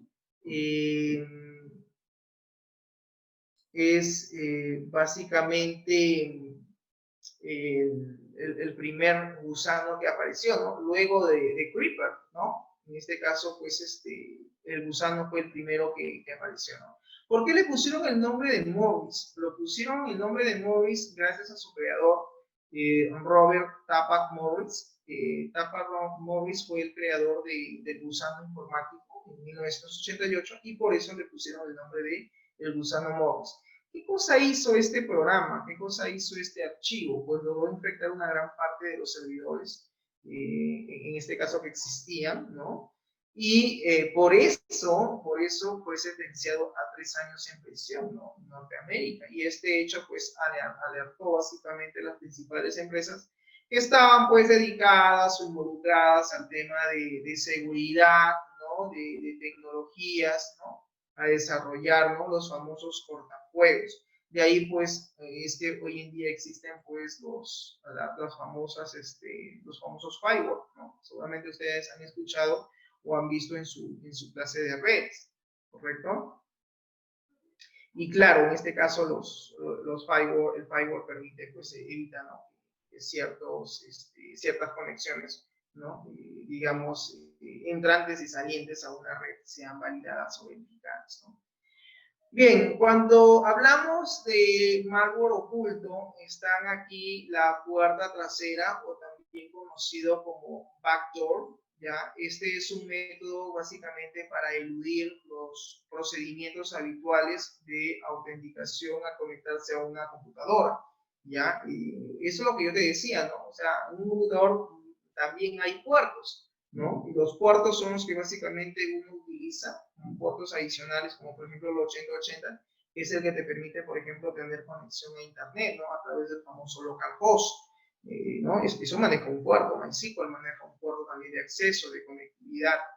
Entonces, ¿están los malware ocultos? Sí, hay malware ocultos que se les llama backdoor o puerta trasera, y tienen un método que es eludir los procedimientos de autenticación al conectarse a una computadora. Pueden instalarse, sí, una puerta trasera para permitir el acceso remoto de forma fácil, ¿no? Cuando de repente, en este caso, requieran tener acceso al computador. Una vez que el sistema pues, ha sido comprometido, puede instalarse previamente este software, este programa malicioso, para permitir la entrada de los atacantes. ¿Alguien ha visto lo que es un escritorio remoto? ¿Han usado de alguien de la sala jóvenes? ¿Alguien de ustedes ha hecho conexión vía escritorio remoto? No sé si en algún curso de redes que han llevado. Bueno, en todo caso te comento, a ver, como para ir refrescando este concepto. El escritorio remoto, por ejemplo, es la capacidad que yo puedo tener dentro de la red para poder conectarme con otra PC, ¿sí? Ah, perfecto, ahí me dice que sí, sí lo han visto. Ok, y claro, ¿no? El escritorio remoto, ¿qué hace? Tú te conectas, ¿no? Configuras previamente, ¿no? La IP y todo para poder tener acceso a otra máquina, pero en la otra máquina tiene que estar habilitado el servicio de escritorio remoto. Si no está habilitado, no te puedes conectar, es un poco complicado. Entonces, si tienes dos computadores, tienes el computador A y tengo el computador B, y yo quiero acceder al computador B, el computador B tiene que tener configurado el acceso, ¿no? El servicio de escritorio remoto para yo poder enlazarlo. Si no hay ese servicio, digamos, no está configurado, pues va a ser un poco complicado, va a ser un poco difícil el hecho de que yo me pueda conectar remotamente. Esa misma acción, ese mismo ejemplo, jóvenes, que ustedes lo han visto ya en su curso de redes, de esa misma forma funciona el tema de los backdoor, de las puertas traseras. Es básicamente el permitir la entrada de otra persona que pueda entrar a tu computador y que lo pueda manipular, que pueda robarte la información. Claro, lo ha hecho mediante una puerta trasera, ¿no? No ha logrado infiltrarse, ha logrado ingresar a través de un puerto al computador, y lo que está haciendo es o bien te roba la información, o bien la destruye, o bien pues simplemente entra para de repente dejarte algún otro archivo más ahí, ¿no? Que termine pues dañando más tu equipo, ¿no? Puede ser, eso ya va a estar en función a lo que quiera hacer el atacante, ¿no? Los fabricantes de ordenadores, que hacen? Básicamente preinstalan, ¿no? Puertas traseras en sus sistemas para facilitar pues el acceso del soporte técnico a los clientes. Esto pasa mucho, ¿no? Cuando tú a veces tienes un problema con tu equipo y dices, ¿no? Llamas a la marca, llamas de repente por teléfono, no tengo problemas de acceso, tengo problemas de repente con mi, no sé, con mi programa. Entonces ellos te dicen, ok, dame tu dirección IP, ¿no? Y vamos a revisar. Y dices, ¿cómo van a hacer eso? Pues es probable de que, dependiendo de la marca, dependiendo del equipo también, ¿no? Dependiendo del programa, si es que tiene preinstalada una puerta trasera, pues ellos puedan conectarse y hacer el monitoreo de tu equipo para ver qué es lo que está pasando. ¿Eso también es posible? Sí, es posible. ¿Ya? Entonces, eso en cuanto a los tipos de malware. Bien, cuando hablamos de los malware ocultos como puerta trasera, pues están también los crackers, ¿ya? Y aquí, ¿quiénes son en este caso, los crackers? Los crackers son básicamente especialistas, al igual que los hackers, ¿sí? Un hacker y un cracker, profesor, ¿son iguales? No, no son iguales, ¿ya? Porque básicamente uno de ellos roba la información y se va, y el otro roba la información o incluso hasta la destruye. digamos que es un poco más maligno. Sí, aunque no lo creas, es así, ¿no? Generalmente los hackers roban información, no destruyen. Los crackers sí a veces roban y destruyen la información, ¿no? Por eso que se le da una característica. También están, por ejemplo, los lammers. Y al final todos ellos que hacen, bueno, tienen un principio, ¿no? Pero todos ellos se caracterizan por simplemente acceder a la información, robarla con algún fin, con algún propósito, ¿no? Yo siempre digo, cada persona actúa en función a un propósito, tiene un fin. Y mientras no consiga o no logre ese propósito, entonces no va a estar tranquilo, obviamente. Bien, en el caso de los crackers, pues ellos usan puertas traseras para asegurar el acceso remoto a una computadora, intentando ¿no? permanecer ocultos, es decir, que el usuario no se dé cuenta de que está él ahí, ¿no? Ante una posible inspección. Claro, lo que básicamente ellos hacen es logran infiltrarse a través de un backdoor, ¿no? Y lo que buscan es hacer control remoto, básicamente es eso, manipular tu máquina, ¿no? Pero se mantienen ocultos. Porque ante alguna inspección a través de un antivirus, a través de una herramienta de hacking, qué sé yo, ¿no? Un anti-malware que tú puedas estar ejecutando, ellos tratan de pasar desapercibidos. Pero se pueden detectar a través de algún anti-malware. Existen varias versiones y cada uno de ellos pues, permite pues, hacer un escáner. ¿No? Los crackers buscan básicamente instalar eso, puertas traseras, ¿no? Pueden usar un troyano, pueden usar gusanos, o pueden usar cualquier otro método para hacer este acceso.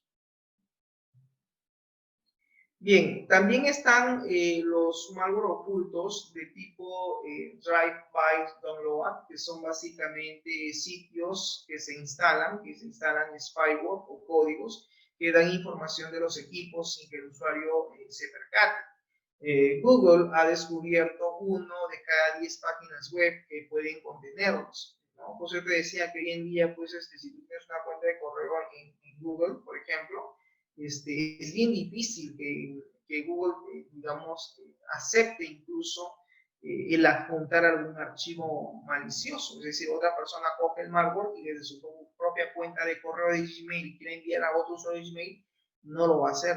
Es bien, hoy en día es un poco complicado. Generalmente los malware a veces lo envían de un dominio, de una cuenta de correo propio, ¿no? Cuando digo dominio me refiero a arroba y luego lo que aparece después del arroba es el dominio, ¿sí? Si yo digo arroba gmail.com, pues obviamente es una cuenta de correo del dominio de Gmail. Y claro, el malware oculto, que es un drive-by download, se efectúa generalmente sin el consentimiento del usuario, ¿no? Entonces, digamos que ahí están pues los spyware, ¿no? O códigos que tienen códigos maliciosos. Aquí, por ejemplo, tenemos ya un tema de una imagen, ¿no? De un drive-by download, donde obviamente pues se tiene un antivirus, ¿no? Están tratando de acceder, ¿no? a su página y está haciendo pues el análisis, ¿no? De qué tipo de archivos son los que, digamos, contiene o se quiere tener acceso, ¿no? Muy bien, acá tenemos otra imagen que nos grafica cuál es el proceso de cómo es que interactúa generalmente, el usuario, ¿no? Con otros servidores web que son maliciosos, ¿no?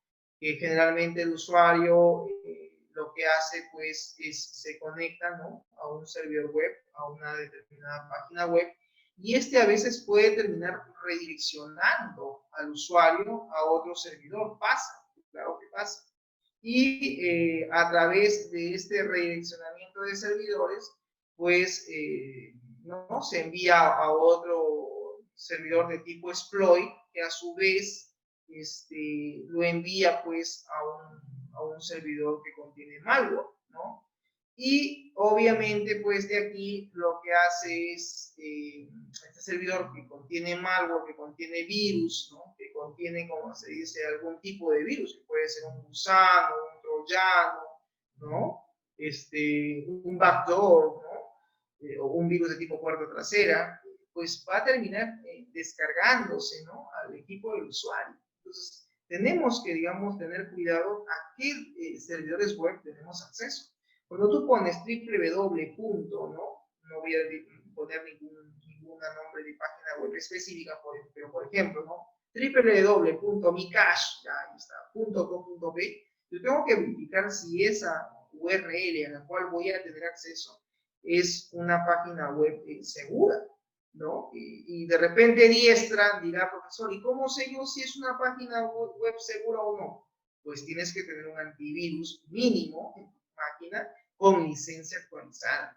Y configura que cada vez que tú accedes al browser, accedes al navegador, mínimo, pues se haga una verificación, ¿no? Haga una verificación de a qué página web estás visitando.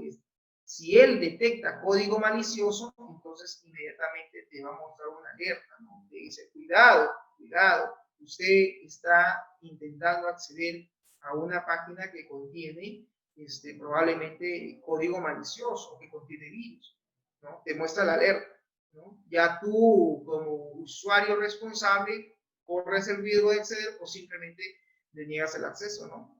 Pero claro, porque tienes un antivirus. Si no lo tienes, pues puedes terminar que haces clic ahí, ¿no?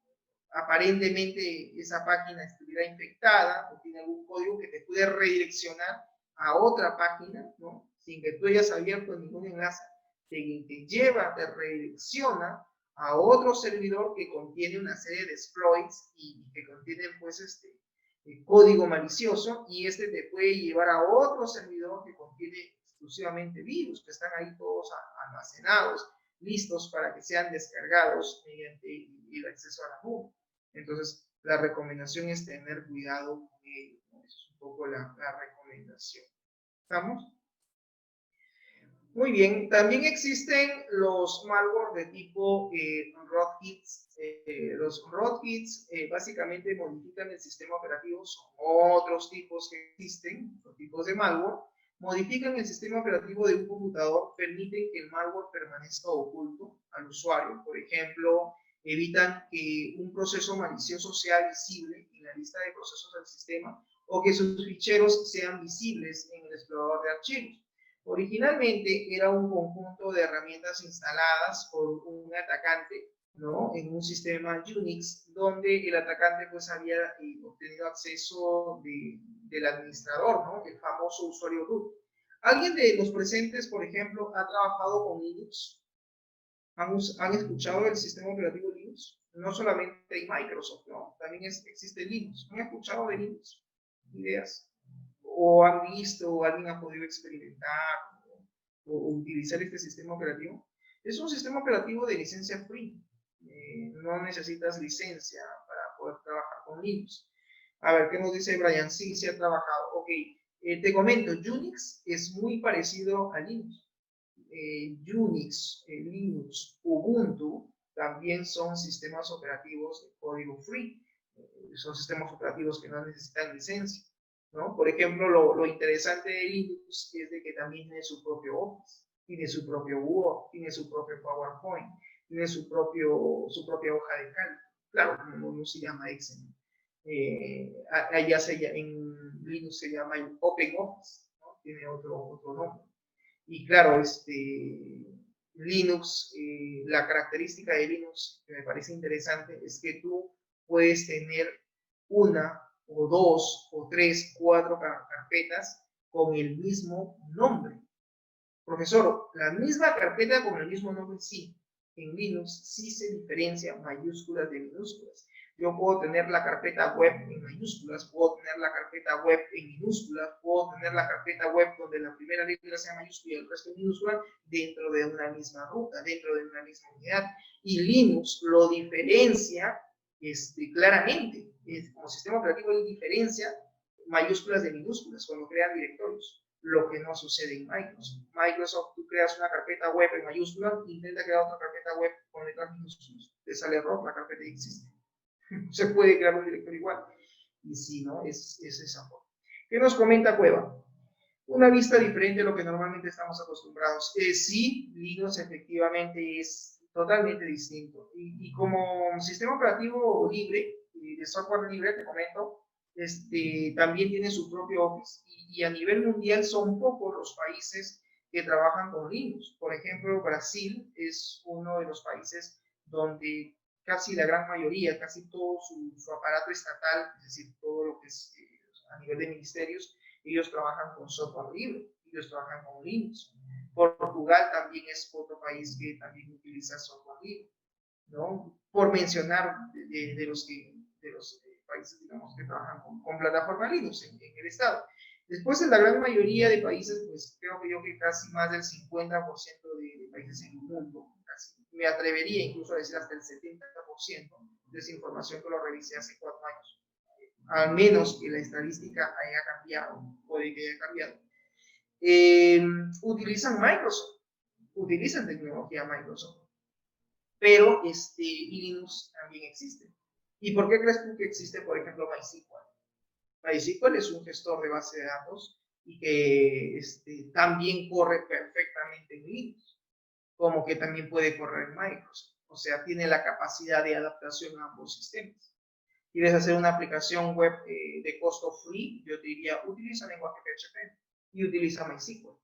Y PHP y MySQL pueden ser ejecutados sobre plataforma Windows, como que también puede ser ejecutado sobre plataforma Linux. Entonces, si de repente hay una empresa que quiere trabajar con sistema operativo Linux, está trabajando con Linux, porque ahí todo es licencia free, genial, tú puedes implementar un website donde la página web esté hecha íntegramente en el lenguaje PHP y el software a utilizar pues sea MySQL. Y listo. Lo único que cobraría sería solamente por el costo de desarrollo del software. O sea, la mano de obra, nada más. Pero a nivel de licencias, no gastaría nada la empresa. No. ¿Se acuerdan cuando llevaban el curso de diseño y evaluación de proyectos y hablábamos del estudio de factibilidad o viabilidad de un proyecto? Entonces decían, no, tienen que hacer un estudio de factibilidad técnica. Y generalmente ahí, pues, uno tenía que identificar los costos adicionales, pues, ¿no? Por desarrollar un sistema, ¿no? A nivel de hardware, a nivel de software, a nivel de sistemas. Y claro, ese es un costo que la empresa tiene que cubrir, aparte del costo de desarrollo. Entonces, si ustedes de repente quieren hacer un proyecto de divulgación, ¿no? Su proyecto pueden hacerlo, ¿por qué no?, sobre tecnología de licencia free. Pueden hacerlo de repente en PHP con MySQL y ese es un punto a favor de ustedes, porque a nivel obviamente de costos, bueno, no representaría un mayor gasto para la empresa. Una sugerencia, ¿no? No digo de que sea así, una sugerencia. Podría ser, podría ser. Muy bien, entonces, eso con respecto pues a los malware, ¿no? De tipo, ¿no? De la categoría Rockets, ¿no? Dice, actualmente el término es usado más generalmente para referirse a la ocultación de rutinas, ¿no? De un programa malicioso, sí, porque un programa malicioso pues obviamente está oculto y hace tareas, ejecuta actividades, también realiza actividades, ¿no? Dependiendo del código que contenga, dependiendo también de cuál sea el algoritmo que hayan colocado dentro de ese archivo y finalmente qué es lo que quiera hacer, ¿no? El malware que permite la administración remota de una computadora de forma oculta por parte de los usuarios no autorizados, ¿no? Y básicamente los rootkits también, también no tienen el consentimiento del propietario. Generalmente no permiten, digamos, no tienen la concesión del usuario para que se instalen y los instalan simplemente, ¿no?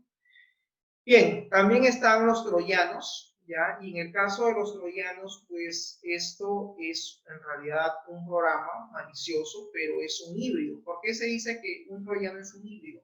Porque tiene básicamente un troyano en su código, tiene parte de la lógica algorítmica de un backdoor, de una puerta trasera, ¿ya? Y un troyano como tal. ¿Estamos? Y la puerta trasera pues no es más que un troyano atendiendo a una definición.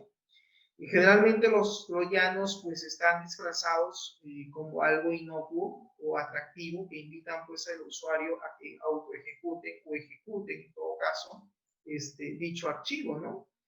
Y claro, obviamente pues lo que contiene es obviamente código que puede ser peligroso para el usuario, ¿no? Que puede poner en riesgo su información. El efecto generalmente que puede, digamos, provocar un troyano es inmediato, ¿sí?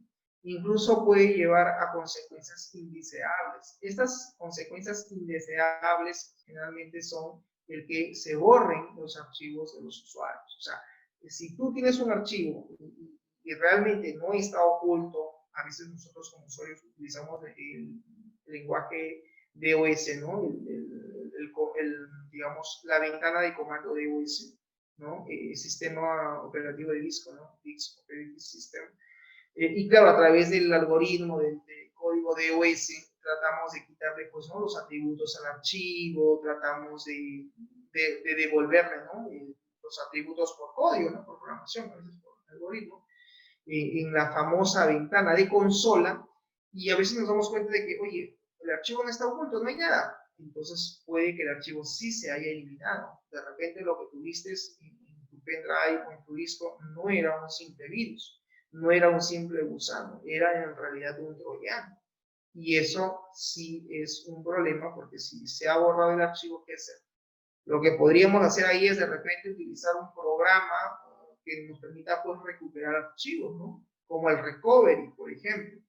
Pero hay programas y programas que te permiten a veces recuperar archivos eliminados. Va a depender, ¿no? De la efectividad también del troyano que en este caso pues haya ejecutado dentro de esa unidad, ¿no?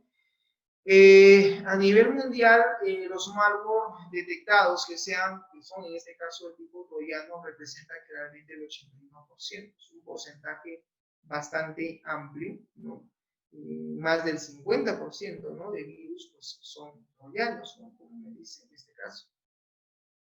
Cuando tú tienes un antivirus, pues generalmente te va a salir una opción, ¿no? Donde te indique pues que hay un troyano, ¿no? Incluso te da la ruta, si es que estás vía web, en algunos antivirus, ¿no? Los reconocen, los detectan y dicen, oye, mira, este archivo aparentemente es un troyano. Y uno de ellos, por ejemplo, es el troyano Bets, que existió, no sé si hasta el momento todavía existe, pero era un archivo que en realidad parecía una imagen inofensiva, pero en realidad era un troyano.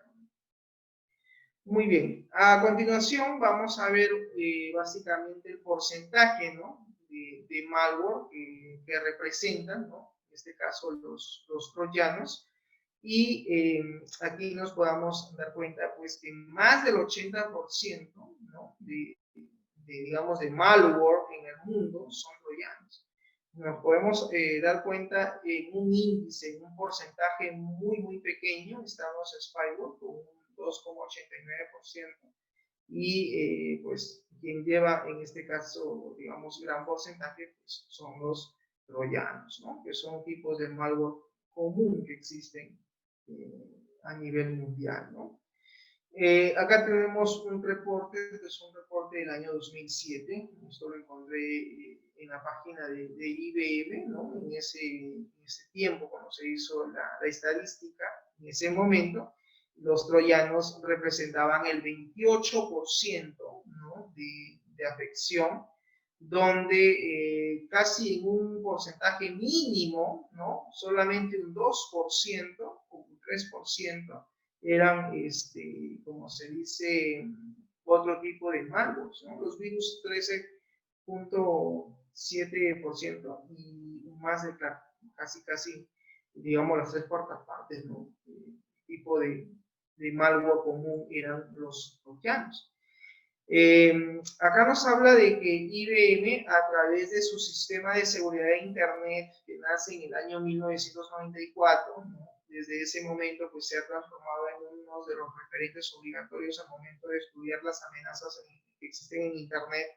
Y en agosto de 2007, el sistema de seguridad de Internet que maneja IBM, el ISS, ha publicado informes completos sobre las tendencias estadísticas de vulnerabilidades que han existido, que se han dado en ese momento, ¿no? Como por ejemplo desde el tema de phishing, de spam, malware, entre otros, y pues nos comparte ese informe y nos podemos dar cuenta que existe o en todo caso existió una proliferación de atacantes, así como también el robo de información confidencial, que lo único que buscaban era pues ¿no? cometer algún fraude, ¿no? Y el más común creo que es el phishing, como una práctica normal y corriente, común, ¿no? de ese momento, ¿no? Y claro, en el caso de Latinoamérica, ¿no? Desde ese entonces ha habido un incremento, dice, desmedido de troyanos. O sea, al parecer en Latinoamérica es muy común la proliferación de troyanos y gusanos como herramienta que suelen utilizar pues estos delincuentes informáticos, porque aquella persona, jóvenes, que roba información que no es de su propiedad con una intención de difundirla o de ponerla al servicio de otros, sabiendo que es información sensible, que es información, digamos, confidencial, pues tiene un trasfondo, ¿no? Que es básicamente, generalmente delictivo, ¿no? Con índice delictivo. Muy bien. Entonces, eso en cuanto a los tipos de malware. Dentro de los tipos de troyanos están entonces los backdoor, están los bunkers, los botnets, los dialers, los loopers, los downloaders, ¿no? Los archivos de descarga, los keylogger, eso también hablamos en la sesión anterior acerca de un keylogger, te explicó. También están los password stealer y los proxy, ¿no? Y claro, hoy en día pues existe siempre y siempre van a existir el tema de los troyanos, ¿no? Como se dice, la única forma que nosotros tenemos que hacer para evitar ser víctima de un malware es estar capacitados, ver cuáles son las medidas de protección, ¿no? Desde las más comunes, las más básicas, ¿no? La recomendación más básica, ¿no? No acceder a direcciones web que no hemos verificado, no hemos validado o no somos conscientes de la URL, el lugar de procedencia, ¿no? Si nos parece extraño, ¿no? Como yo digo siempre, el antivirus. Creo que el antivirus es la clave en todo proceso de conectividad, no tanto de dispositivos o de repente de acceso a la misma nube, ¿no? Cuando hablamos de troyanos, pues existen formas de infectarse con troyanos, sí, mediante la descarga de programas, ¿no? Que a veces hacemos muy común de algunas redes a las cuales nosotros accedemos. Páginas web que contengan, en este caso, contenido ejecutable, como por ejemplo las famosas aplicaciones Java, ¿ya? Aunque tú no lo creas, el lenguaje Java es hoy en día un lenguaje muy utilizado, es un lenguaje de repente de mucha demanda, pero también hoy en día utilizan este lenguaje para poder extraer información. Están también los exploits para aplicaciones no actualizadas como navegadores, reproductores multimedia, la ingeniería social que también hemos explicado en la sesión anterior, donde muchas veces los hackers o incluso los propios crackers mandan enlaces directamente, ¿no? Para uno poder acceder a cierta página web, a cierta URL, y con la intención o que nosotros dejemos información para que nos roben o con la intención de que se nos haga una autodescarga de algún troyano y finalmente terminamos siendo víctimas pues, de ese hacker o cracker, ¿no? Así como también el hecho de acceder a archivos adjuntos en correos electrónicos, ¿no? Que a veces son enviados a través de la mensajería instantánea. Bien, jóvenes, no sé si hasta aquí hay alguna pregunta o algún comentario por parte de ustedes. Estamos claros con el tema, creo que es un tema sencillo, no es un tema complejo. ¿Alguna opinión, alguna experiencia de repente que ustedes hayan tenido anteriormente con el tema de malware o de virus o de algún troyano que hayan experimentado, que hayan dicho, profesor, me acuerdo de un troyano o de un malware? Fue para mí un verdadero dolor de cabeza porque no pude de repente desinfectarlo. No sé si ustedes recuerdan el archivo New Folder. ¿Se acuerdan del New Folder? A ver, lo escribo por el chat en todo caso. De repente me van a disculpar con inglés, mi pronunciación. ¿Ya? Se llama así, New Folder. ¿Han escuchado?